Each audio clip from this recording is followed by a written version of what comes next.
Hello friends, how are you? I hope you all must be fit and fine.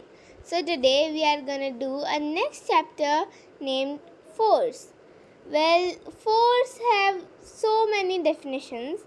Well, one is when we apply a force, like when we do something to object, like suppose I am pushing an object and I am pulling an object. That's basically is a force, like push or pull or applying a force onto an object is basically known as applying force or making a work.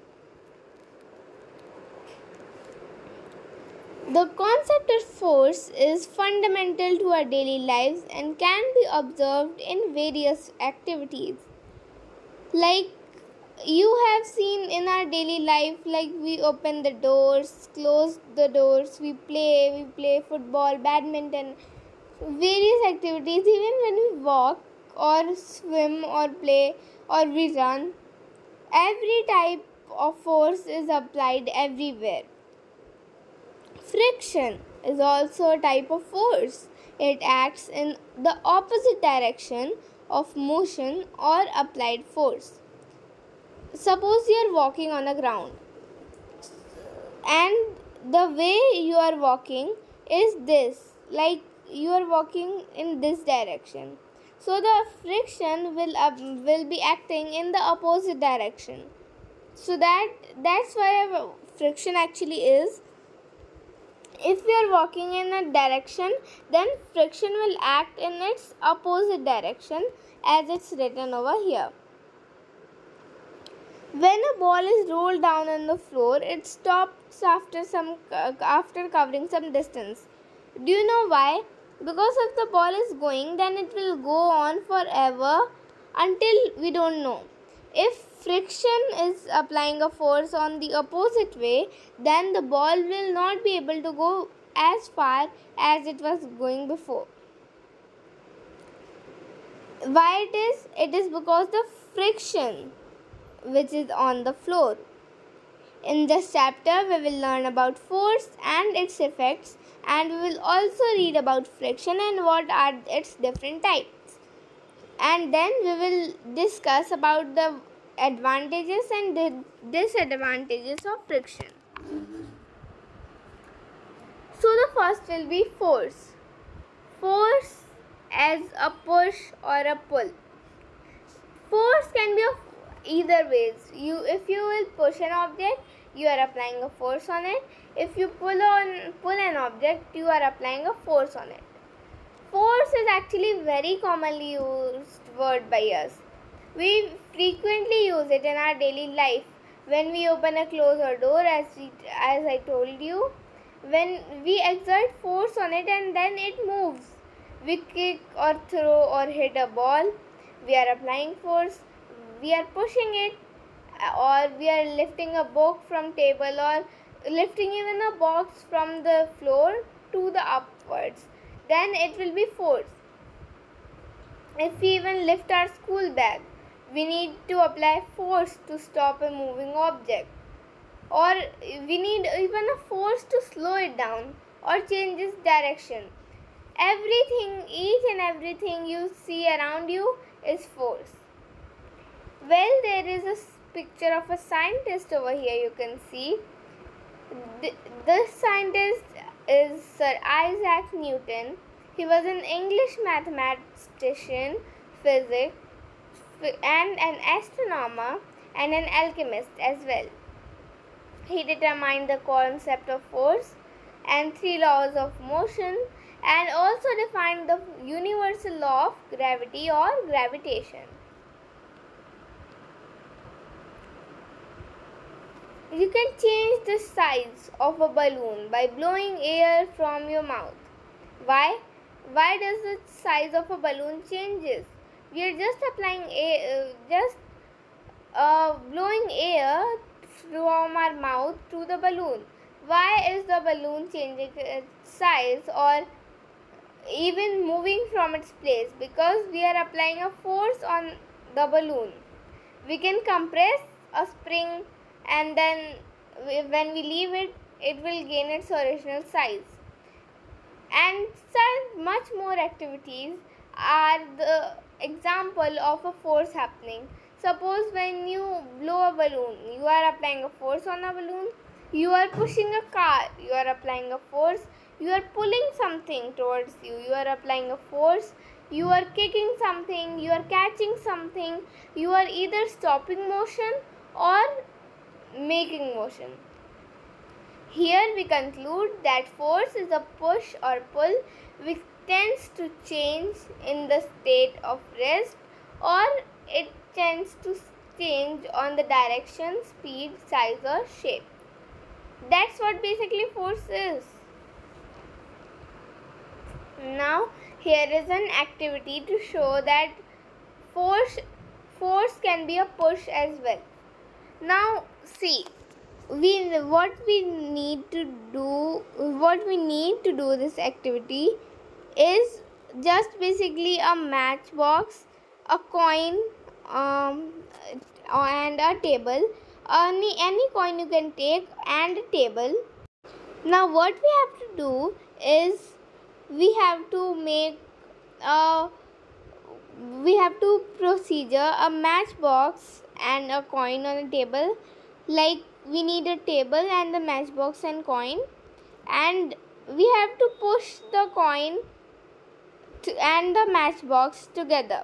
We observe the matchbox and coin start moving forward. Why does it happen? Because this girl is applying the force on the direction in which she wants to move the matchbox. Hence it's moving in the same direction. That's why it says that force as a push, because when you push an object you are applying a force on it. Examples of force as a push. When we enter inside a room or classroom or anything, we open the door by pushing it. Like a pram. A pram is an object. Like when you push it forward by the caretaker of the pram, it just moves. So you are applying a force on it. If a car does not start by its engine, we have to push it forward so that it could start. And also in game of a carom we play regularly in our daily life, we have to push the striker as an example of force as a push. Like you have to play the striker with your hands so that you are applying a force on it. You also apply a force while pushing a swing by yourself or if someone is pushing it for you. And pull is also an force, and for it the materials required will be just a ball. The procedure is you have to ask your friend to throw a ball gently towards you. Like if this girl in the picture you can see is throwing a ball slightly to the another girl, and we have to catch the ball using our hands.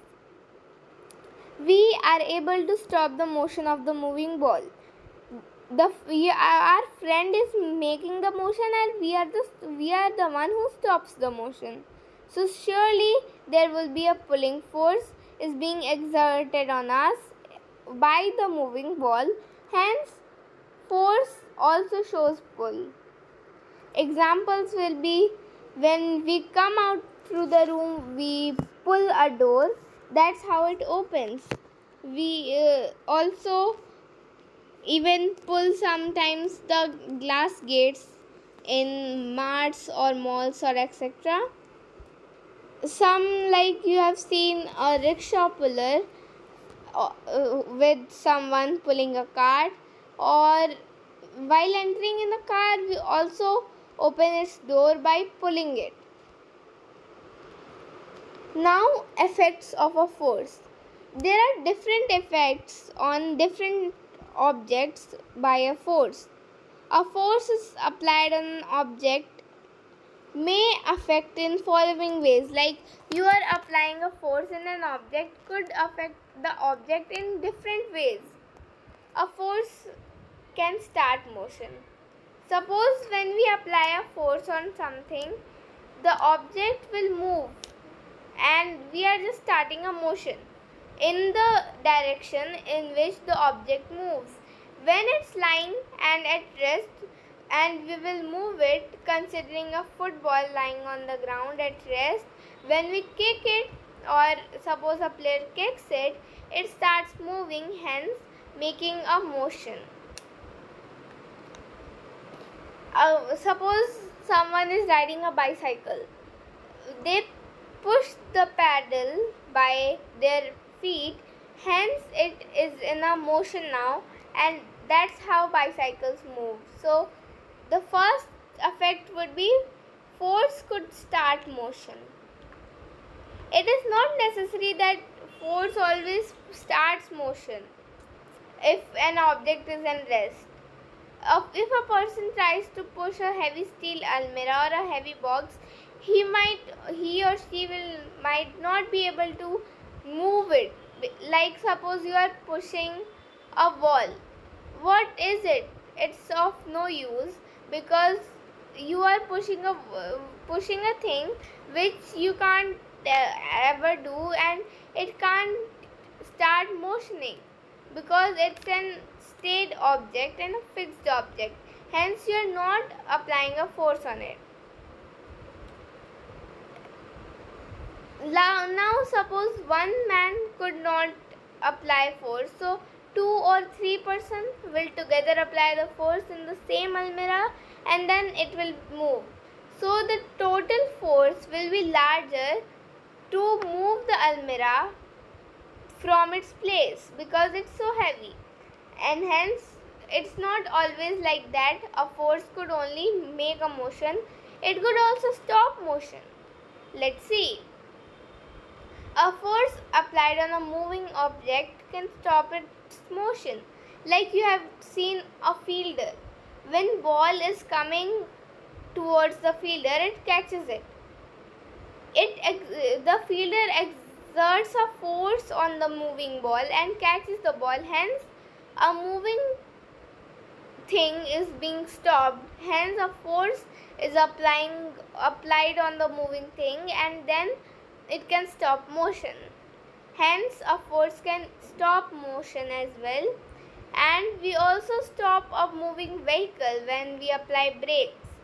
It is also like that. A force can make motion and stop motion. Okay, so here we are. A force can also change the direction. It's true.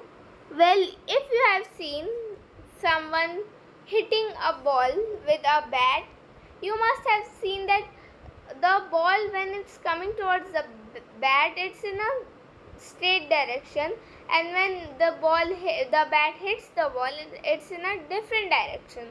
So the direction and the motion of the ball changes according to the player. When he hits the ball with his bat, it changes depending on how force the player applies. When a badminton player strikes the shuttlecock changes the direction when it's coming towards the player, and then when the player applies force, it going towards the opposite team. Hence, when we apply force, it can change the direction. Actually, when a person applies a force on a moving object at an angle to its direction, the object automatically changes its direction because it cannot go in a straight line again because we are applying a force in a different direction. A force can also change the speed of a moving object. A force applied on a moving object can change its speed. Like you must have seen suppose there is a car, a remote control car or any car. Suppose it's a toy car, and if you pushed it, it's going. You push it again, it goes much faster. And when you push it much harder and the hardest, it will go farther than you have pushed before. So it's changing the speed as well. Whether it was going slow, then you pushed it and then it was going fast, and then you again pushed it, it was going very fast. Hence, a force can also change the speed of the moving object. Like when you when you press the accelerator, then you apply a force on it, and then the car's wheels get much faster. Hence, if you apply force, it will change the speed of a moving object. Even if you apply force, it can also reduce the speed, not only increase, it could reduce the speed as well. Suppose you are on a swing much happily, just roaming on the swing, and someone just stands in front of you. You would use your legs to stop the swing. Hence, you are applying a force to reduce the speed of an object. So it can also change the speed of an object. A force can change the shape of a body as well. We can change the shape of an object or body by applying force, as we all know.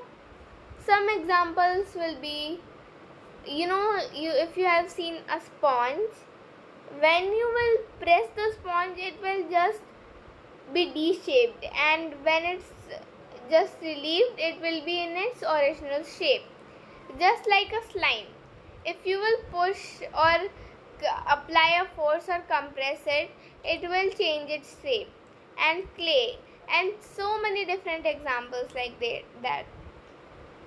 If you will squeeze a toothpaste, then you will see the toothpaste coming out of it, but the tube, it's changing its shape from a hollow tube to a thin tube. Like it's a flat tube now because you have took out its matter which is filled in the tube. Even when you crush a can, you crush it with your hands and its shape changes instantly because you are applying a force on it. Hence, all of these examples are of that a force can change a shape and size of an object.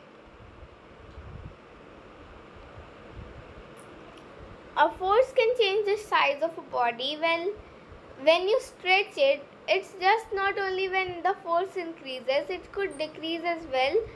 The size would be decreasing and increasing at the same time. So, hence, if you apply the force, it can change both size and shape of an object or an body while it's increasing or decreasing. So, that's all we have learned about force. Let's just review it quick. Now see, force. First we have learned about force, whether it's a push or a pull. Then about different effects of a force. How can it affect? Like it could be as effects of the force when it can start motion, or it could stop motion, or it could change the direction and even change the shape and size while just applying force on it. And hence it can change the size of the body and regain its shape again while applying force and reducing force. Or it can also change the speed. If you apply a force on an object, it could increase speed or decrease its speed or even stop. That's all we have learned today. I hope you understood properly. If you did, don't forget to like, share and subscribe. Bye.